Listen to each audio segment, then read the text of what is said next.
కాలం నుంచే ఉన్నాయండి. శ్రీకృష్ణ దేవరాయల నుంచే కళల్ని పోషిస్తుండే వాళ్ళు అంటారు కదా. కాకపోతే దే హ్యావ్ సమ్ లిమిటెడ్ అండి. ఈ రోజు సోషల్ మీడియా ద్వారా లిమిట్ దాటిపోయి చిన్నవాళ్ళు పెద్దవాళ్ళు పాడైపోతున్నారు. ఒక వయసు గల వాళ్ళు.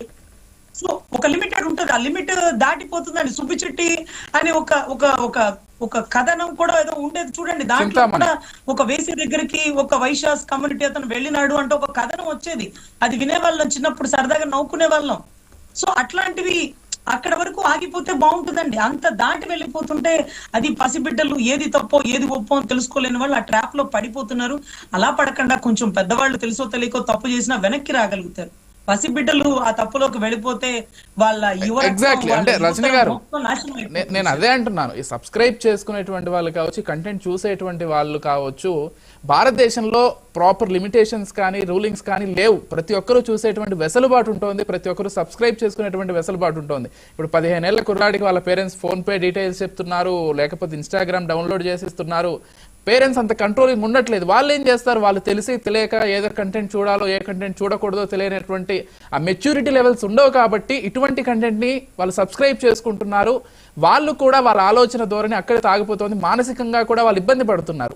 వాళ్ళకి సంబంధించే డిబేట్ అంతా కూడా అటువంటి వాళ్ళు ఇబ్బంది పడుతున్నారు, అటువంటి వాళ్ళు చెడిపోతున్నారు అనేటువంటి కారణంతో పెట్టినటువంటి డిబేట్. ఇక్కడ ఎవరి స్వేచ్ఛకు సంబంధించి లేకపోతే ఎవరి దానికి సంబంధించి ఎవరు కూడా క్వశ్చన్ చేయట్లేదు. ఫైనల్గా ఒకసారి ఊహా మహంతి గారితో మాట్లాడదాం.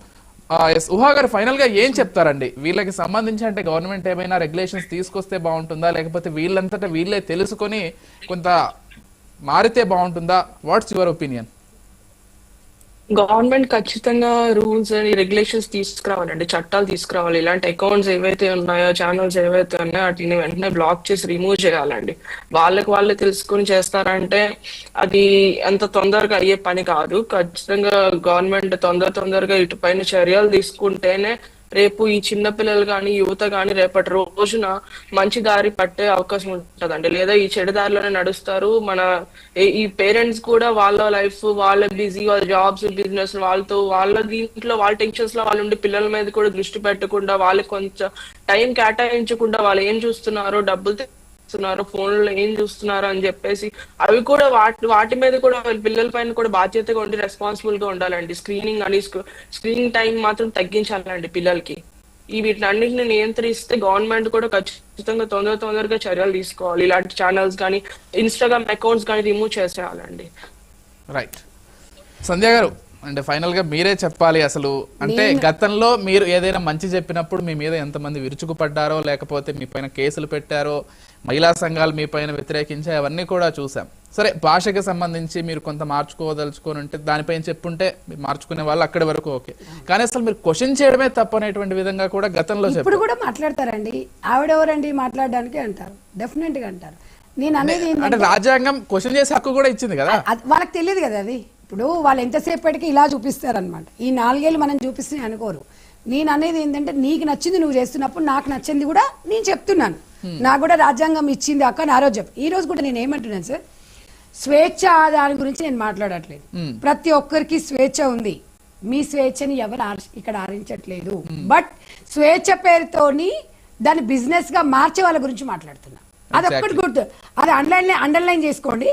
ఇవాళ అమ్మాయి గురించి అసలు ఏ స్థాయి నుంచి ఏ స్థాయికి వచ్చింది అంటే తనకి ఇవాళ ఒక విచ్చలవిడిగా అంటే డబ్బు అంటే ఒక ఈజీగా అలవాటు పడిపోయి ఇప్పుడు ఒక భగవంతుడు ఇచ్చిన వరం అండి అమ్మాయికి ఈరోజు ఒక వేదిక ప్లాట్ఫామ్ అందరు చూడడం వల్ల చక్కగా అంత బాగుంది. కానీ ఇవాళ సమాజానికి నువ్వు 399 రూపాయలు పెట్టి రీఛార్జ్ చేసుకుంటే నా అన్ని చూపిస్తా అంటే అందులో నీ తమ్ముడు ఉండొచ్చు, నీ అక్క పిల్లలు ఉండొచ్చు, మీ ఫ్యామిలీ ఉండొచ్చు, అందరు ఉండొచ్చు. సమాజానికి ఏం మెసేజ్ ఒకసారి తెలుసుకోండి. మేము అనేది ఏంటంటే పబ్లిక్ ఇష్టపడ్డప్పుడు మీకు పబ్లిక్ చెప్పినప్పుడు సరే 100 మంది ఉండొచ్చు, కానీ మిమ్మల్ని ఇవాళ జనాలు చాలా మంది ఎంకరేజ్ చేశారు. ఆ జనాలకు అన్నం పెట్టిన వాళ్ళకి సున్నం పెడుతున్నాం అనేది ఒకసారి మీరు ఆలోచించుకోవాలి. ఒక విషయం నేను అనేది ఏంటంటే ఇలాంటి కేంద్ర రాష్ట్ర ప్రభుత్వాలు ఒక మహిళలని ఓటు బ్యాంక్ చూడొద్దు. ఓటు బ్యాంక్ చూడడం వల్లనే ఇవాళ ఈ స్థాయికి ఆడది ఈ స్థాయికి దిగజారుతుంది. మీరు ఎప్పుడు డిస్కషన్స్ పెట్టుకుని ఆడవాళ్ళ గురించి పెట్టుకుంటున్నారండి, మగవాళ్ళ గురించి ఎక్కడ డిస్కషన్ వస్తుంది ఒకసారి చెప్పండి. కానీ మా అదృష్టం ఏందో కానీ డిస్కషన్ పెట్టుకుని ఇక్కడ సపోర్ట్ చేసేది మొత్తం మగవాళ్ళే. అంటే వాళ్ళ దృష్టి కరెక్ట్ ఉన్న ఓ 10% అలా ఉన్నా కూడా 90% మంచి వాళ్ళే ఉన్నారు. అదే అట్ ద సేమ్ టైం చెడు అనేది రెండు వైపుల నుంచి ఉంటుంది. మీరు చెప్పినట్టుగా నేను ఎందుకు చెప్తున్నానంటే మనం నియంత్రించాల్సిన అవసరం సమాజం మీద ఉంది. ఇవాళ కేంద్ర ప్రభుత్వం రాష్ట్ర ప్రభుత్వాలు రెండు కలిసి ఇవాళ కేంద్ర ప్రభుత్వానికి రాష్ట్ర ప్రభుత్వం సిఫారసు చేయాలి. ఇక్కడ సమాజంలో దీనివల్ల ఇబ్బంది పడుతున్నారు. ఇవాళ ఎంపీ పిల్లలు ఉండొచ్చు, ఎమ్మెల్యే పిల్లలు ఉండొచ్చు, సీఎం పిల్లలు ఉండొచ్చు, పిఎం పిల్లలు ఉండొచ్చు, ఎవరైనా ఉండొచ్చు. ఈ స్మార్ట్ ఫోన్ అనేది ఒక్కరికే కాదు అందుబాటులో, అందరికీ ఉంటుంది.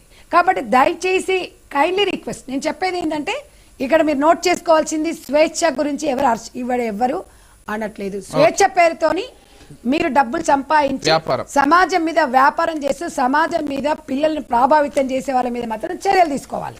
కాబట్టి ఈ యాప్స్ ని కట్టడి చేయాలి అంటే మాత్రం డెఫినెట్ గా బ్యాన్ చేయాల్సిన అవసరం అయితే ఉంది.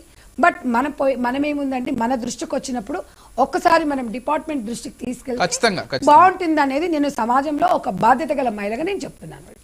థ్యాంక్ యూ సో మచ్ సంధ్య గారు, అదేవిధంగా రజనీ గారు, ఊహామంతి గారు, thank you so much debate లో పార్టిసిపేట్ చేసి మీ అభిప్రాయాలను వ్యక్తపరిచినందుకు. డెఫినెట్ గా ఎవరి స్వేచ్ఛకు సంబంధించి క్వశ్చన్ చేసేటువంటి రైట్స్ ఎవరికి ఉండకపోవచ్చు, కానీ స్వేచ్ఛ పేరుతోటి దాన్ని వ్యాపారంగా మలుచుకోవడంలోనే ఇప్పుడు సమస్య మొత్తం కూడా వచ్చింది. వీళ్ళకి సంబంధించి కేంద్ర రాష్ట్ర ప్రభుత్వాలు ఖచ్చితంగా చర్యలు తీసుకోవాలి, కొన్ని లిమిటేషన్స్ పెట్టాలని ఇటు సంధ్య గారు కావచ్చు, లేకపోతే రజనీ గారు, ఊహా గారు అందరూ కూడా అదే కోరుకుంటున్నారు.